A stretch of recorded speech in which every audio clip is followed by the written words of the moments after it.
Hello, we are live. We are live, yes. We are live, yes. Double check that. Hi, welcome to the HSE Half Hour. My name is Laura Aucott. I'm Head of Networks and Communications here at Executive Network Group.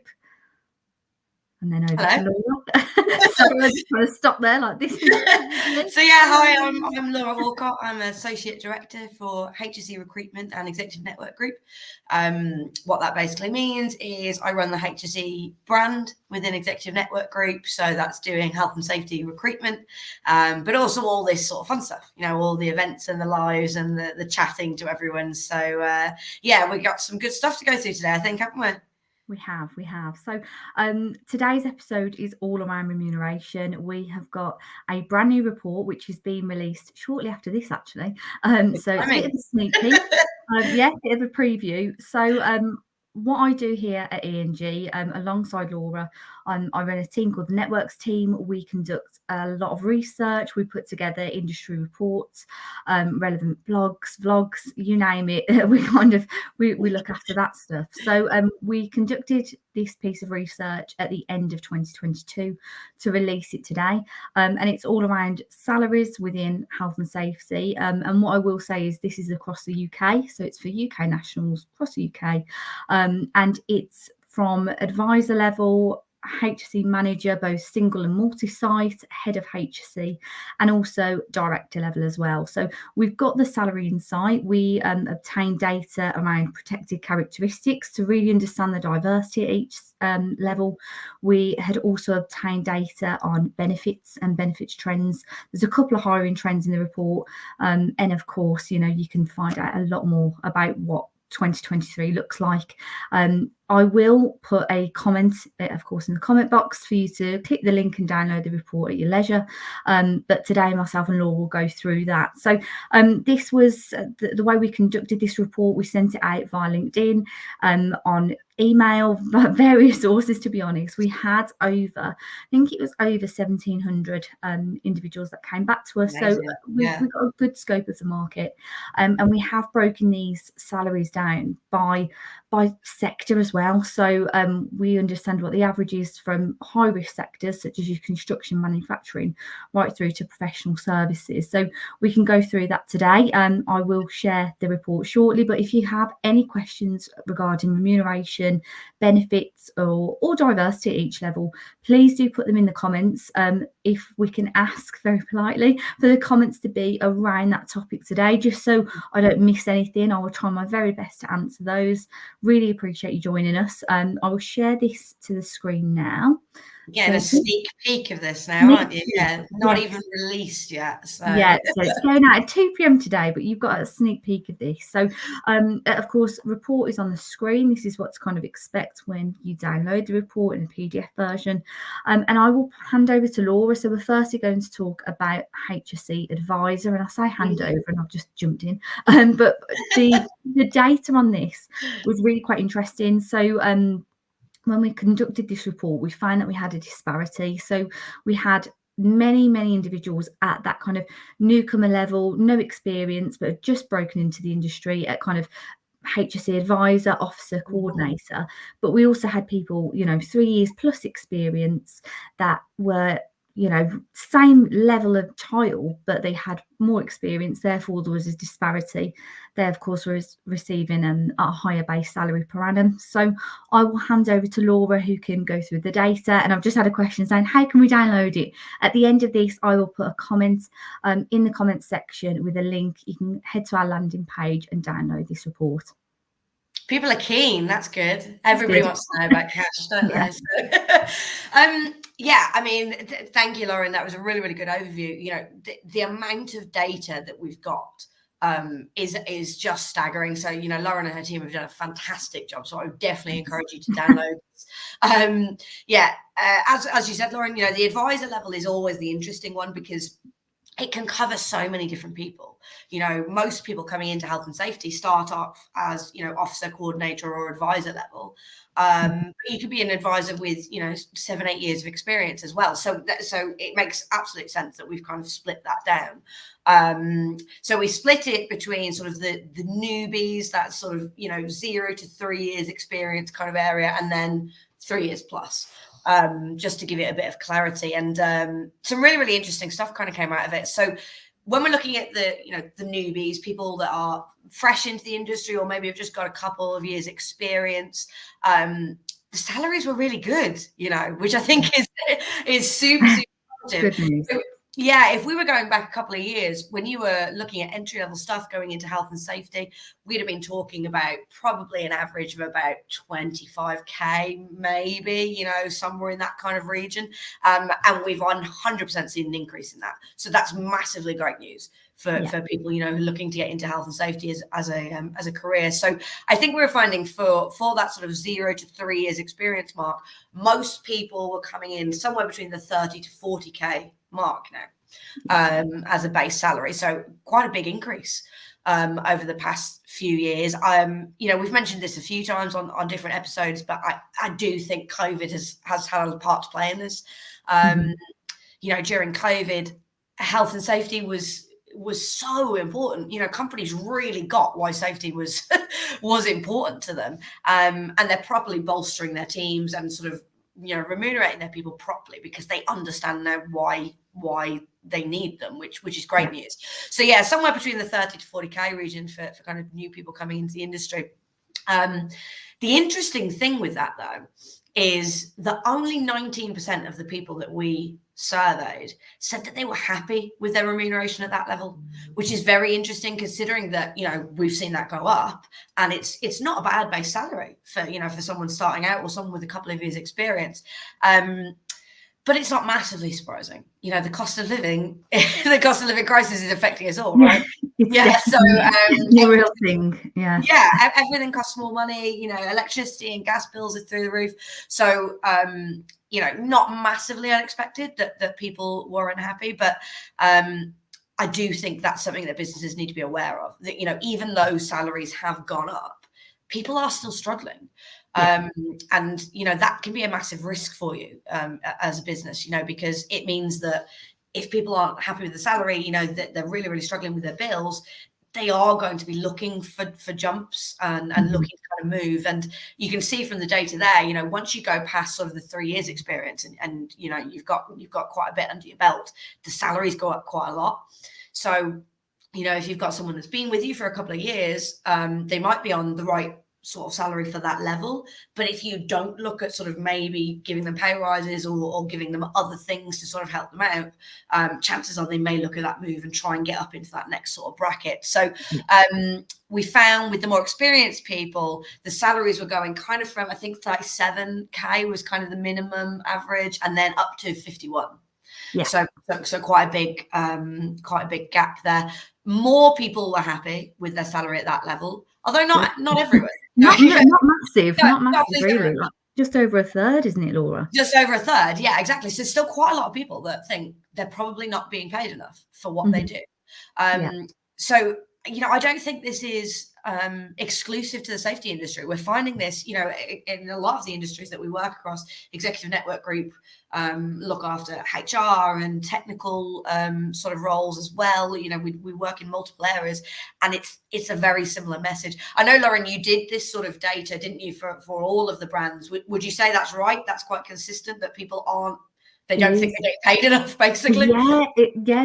Shockingly, as recruiters and even clients are experiencing it, they're thinking, well, we're paying so much more than 2019, 2020. But in actual fact, I suppose how people feel about their remuneration is actually going the other way. That they're feeling like this isn't enough. I don't feel fairly appreciated and fairly remunerated, and a lot of that is down to sometimes staff capacity as well as just what you're earning. It's a case of some companies have of course made cutbacks, and they're putting a lot more onto people, more tasks, more development and self-development. And they're thinking, I don't feel fairly remunerated for the extra workload I'm doing, plus inflation, plus cost of living and everything else.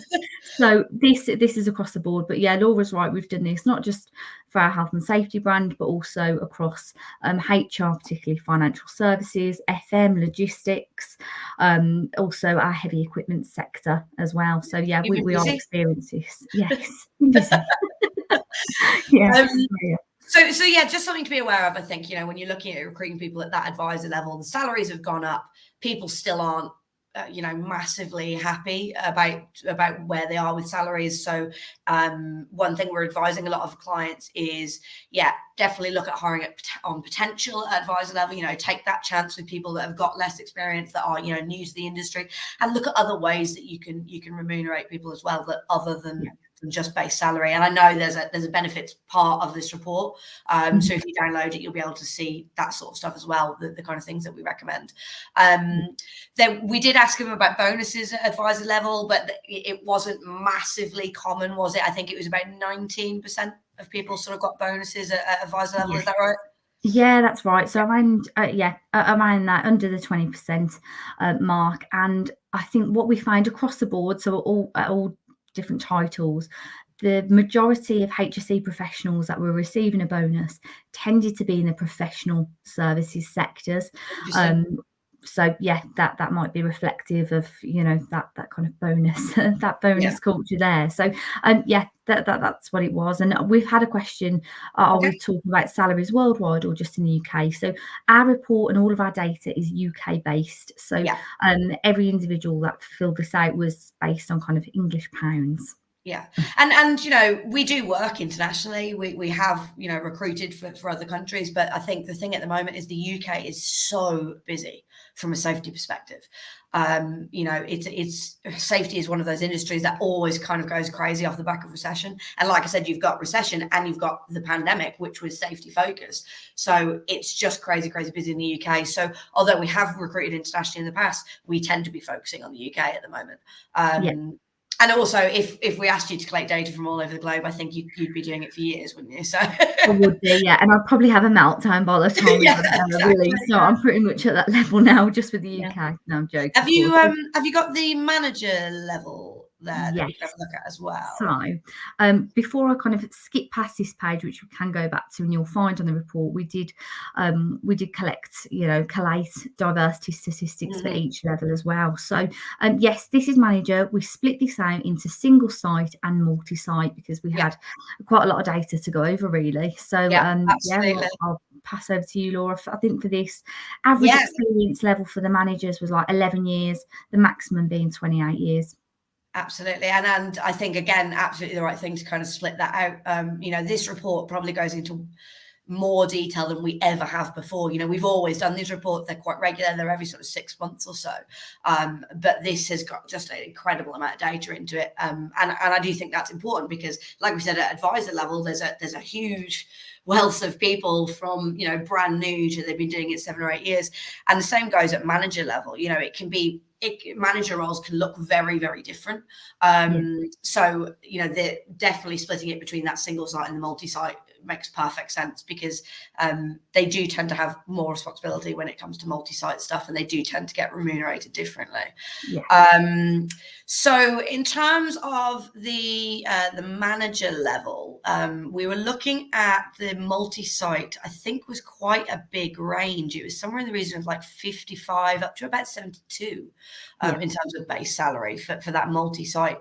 And I would say 50% or slightly more than 50% also got cars and car allowances at this level, which again, not surprising. When you're a multi-site health and safety manager, you're out on the road all the time. So it just makes absolute sense that people get cars and car allowances. I was actually surprised by that, Lauren, that there weren't more people getting car allowance at multi-site level. I did think that, yes. I mean, the rise of, I suppose, some hybrid working, maybe some working from home has impacted that slightly, potentially. But I was expecting more at this level. But the benefits does indicate having a car or car allowance is still important to a lot of people. It still was ranking, within the top 3, really. Yeah, anecdotally, I mean, we can say exactly the same. Every health and safety professional that we speak to, when we tend to talk to them about multi-site stuff, that's usually one of the first questions is there car allowance? So if, again, from a recruitment perspective, if you are looking to hire someone and you're expecting them to be multi-site, even if there is that aspect of hybrid working, home working, we would encourage you to look at adding a car allowance because it is massively important to people at that sort of level. The one thing I suppose that's worth noting is the difference between, London and other areas. Yes, London waiting has definitely taken a stance throughout. So this is reflective with every title, and to be expected, really. I think this isn't a new thing, that we're witnessing here. I think on average, I think it worked out at about 8%, I want to say, higher for each of the titles, which against all the other reports we did was, to be honest, the lowest. So really? Interesting. So I thought that was quite interesting. In terms of kind of, again, I'll skip to the next slide if that's okay, Laura. Yeah, sure. Diversity stats.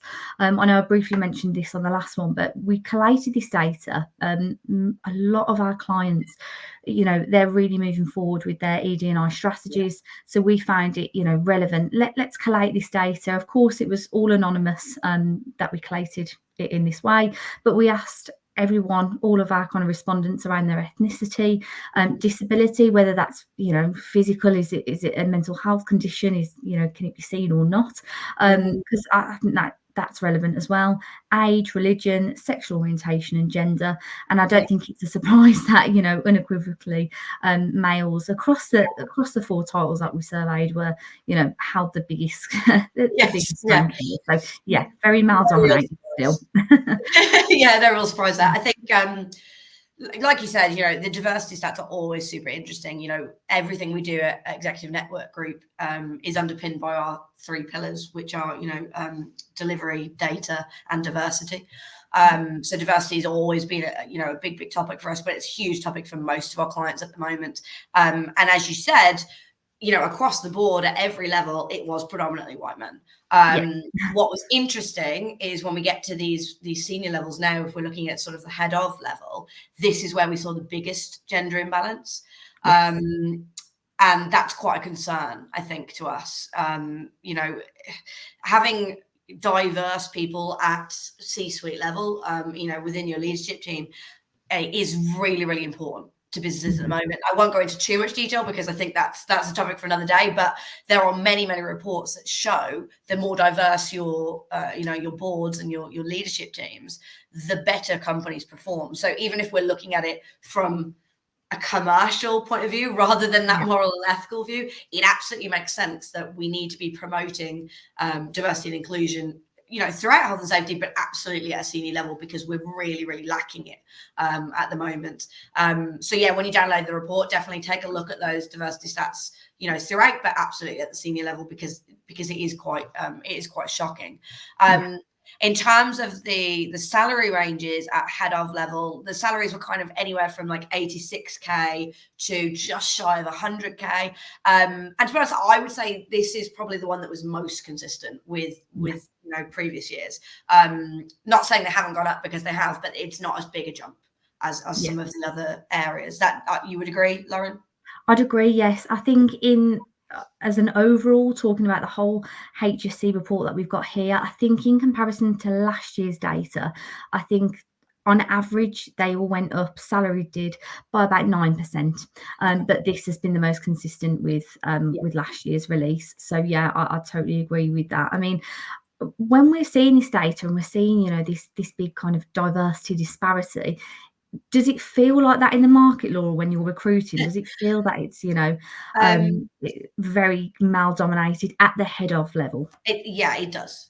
So again, this is anecdotally, but anecdotal evidence, I do think is important in this sort of stuff, because all we do is speak to safety people day in, day out. That's all we've done at HSE Recruitment for the last 20 years, and me personally for 13 years.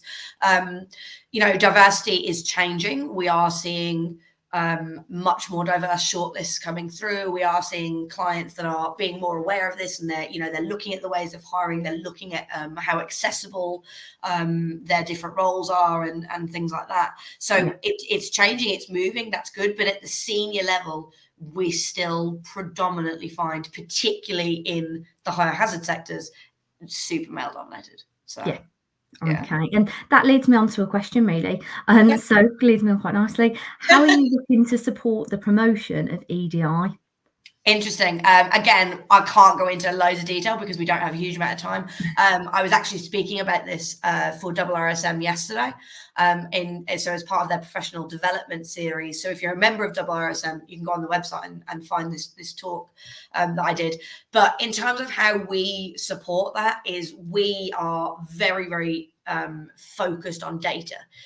Obviously we've got this huge amount of data here. This isn't the first bit of data that we've got on diversity. Data underpins absolutely every single thing we do at HSE Recruitment, at Executive Network Group.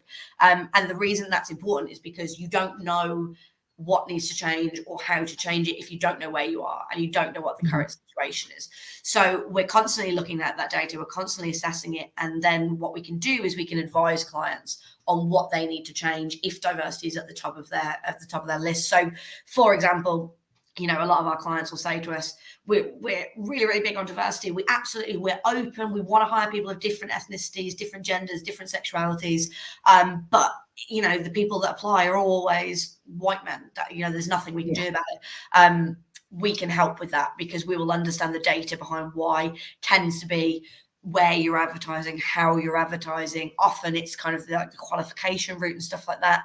So it may be that, you're looking for someone with an engineering degree from a red brick university, and that is just predominantly a certain type of person. So again, just using all this data, we can kind of advise clients and help them with that. But if you want to go into that subject, I would definitely recommend you go and have a look at the RRSM talk, because there's loads of content in there.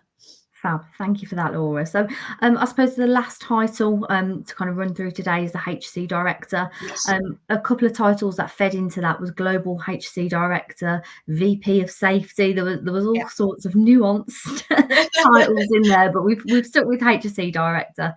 And there was quite a big bonus on at this level here, and that was within the manufacturing sector. So I'll pass over to you, Laura. What did you notice about this data? Is there anything that in particular stood out? Yeah, so again, it's increased. The numbers have gone up. The salaries are ranging from somewhere in the region of sort of average 120 to about 140. So as we said, kind of in line with the others, that's about a 9% increase. So salaries are definitely going up. What I always find really, really interesting is the higher up the food chain we go, the happier people are with their remuneration. And I don't think that's a surprise.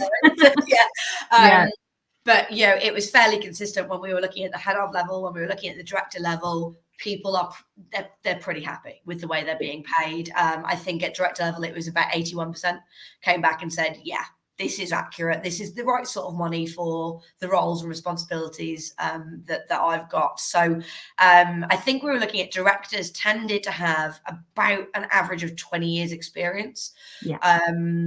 So yeah, I think it's not uncommon. I'm sure safety isn't the only industry where this happens, but yeah, the higher up the food chain you go, the better you're paid, the happier you tend to be. But yeah, I always think that's quite an interesting one to look at. Yeah, I agree. I mean, I think just under 70% of respondents at this level, so they indicated that they received an annual bonus. I think the average was around £11,000, but as I said, the highest bonus that we had recorded from our data was 25,000, and that was within manufacturing, which was surprising because all the other levels was very much bonus, professional services, and it aligned. But yeah, this was a little bit different. So if we kind of have a look here at the diversity stats, again, I think to be expected. And again, guys, you can all download this and have a look at it in detail at your own kind of leisure. But that, I think, brings us to around, all of the titles. I think something else to go through is the benefits that we put together. So when you download the report, being presumptive there, when you do, definitely will. Of course you will. Yeah, you can see here, average salaries by sector, and it's unsurprising to see the high risk sectors such as your manufacturing, your construction, did have a higher salary kind of per sector than the likes of healthcare and professional services, actually. So we'll skip over to the benefits. When we conducted our survey, we broke this down into 4 key elements, because I think if we was to list, you know, all of the benefits that you can receive, it would be definitely. So we split this into financial, physical, mental well-being, and flexibility, and we've seen a big rise in flexibility. I think that's fair to say. I totally appreciate a lot of safety people have to be on site, you know, that they're maintaining a safe environment. I get it, but I think there's still a massive appetite for that hybrid working. That 100%. was shown, you know, that was a big thing to people. Enhanced pension within the financial segment is still really important, but I think just over half said that they would really like a car or car allowance. Only I think it was 3% wanted a home setup contribution, so that probably indicates, you know, if they are working at home, they're pretty set up. If not, then there isn't that appetite there, of course. Physical private medical insurance, now this has gone up quite considerably, and I think on the back of a health pandemic, you know, well, true, I think a lot of people have looked to get private medical through their business, and you know, it's something for employers to consider. You know, if you're not able to attract talent by paying above market rate and you're struggling, or you can't hire on potential, it might be worth looking at, you know, your overall reward and benefit offering.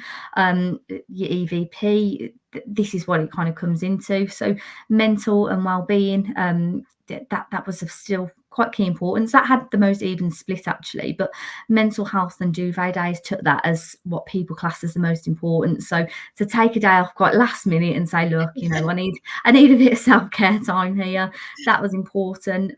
And again, on the flexibility, 31% wanted hybrid working, 10% would like a sabbatical. I think Laura will be in that camp. I would absolutely advise you, if you can, to take a sabbatical. It's fantastic. Yeah, definitely. But the majority wanted enhanced annual leave, which we're lucky to have. You know, absolutely annual leave, so we are very lucky in that way. But yeah, that's a few benefits that people had highlighted as the most important to them. Overall, within this report, you know, you'll find the conclusion with a couple of hiring trends. Laura's details are here to discuss it further. I'll kind of pass you on to Laura. If you've got any questions around the data or how we collated it, of course, you can come to myself. But yes, I will pop this into the comments very shortly. I think that pretty much brings us to the end of today's session. I mean, what I've timed as always, Laura. Yes, definitely. So what I've kind of gathered from this, and I've just had a comment here saying, you know, yes, at the higher end, director and head off, there's more pay, but there is more responsibility, and of course, you know, that it's got to be reflective. So, and someone has asked, you know, how does this work for shift work for half hours? I think we didn't, don't get me wrong, we did take into consideration shift work, but we asked everyone to input data on an annual basis. So it's just their collective annual, you know, what are you paid in total? So I'll post this report shortly. What I've gathered from it, of course, you know, salaries have gone up, but the you know, happiness with remuneration hasn't. I don't think it's reflective of it. The diversity statistics that we've got here are very telling. You know, I think there's, of course I'm going to say it, but I think there's some incredible data in here, and I thank you to everyone that has got involved and did really, you know, contribute to this report. But I'll pop the landing page in now. Laura, I'll pass over to you. Do you have any comments?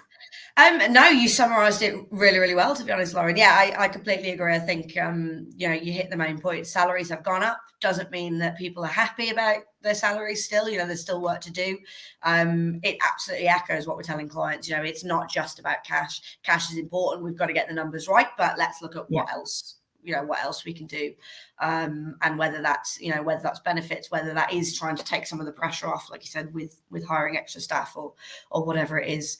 But yeah, I would absolutely encourage you all to have a look at the data, because really, really interesting stuff in there. Yeah, fab. I have just posted that in there, so please do follow that link. You'll be taken to our landing page. That's a full report. You can download it. It'll be a PDF that will pop up in a separate window, and you can download the insight for whenever you're ready to flick through. But thank you everyone for joining us today. Our next episode, of course, will be next month. Thursday of every month, isn't it?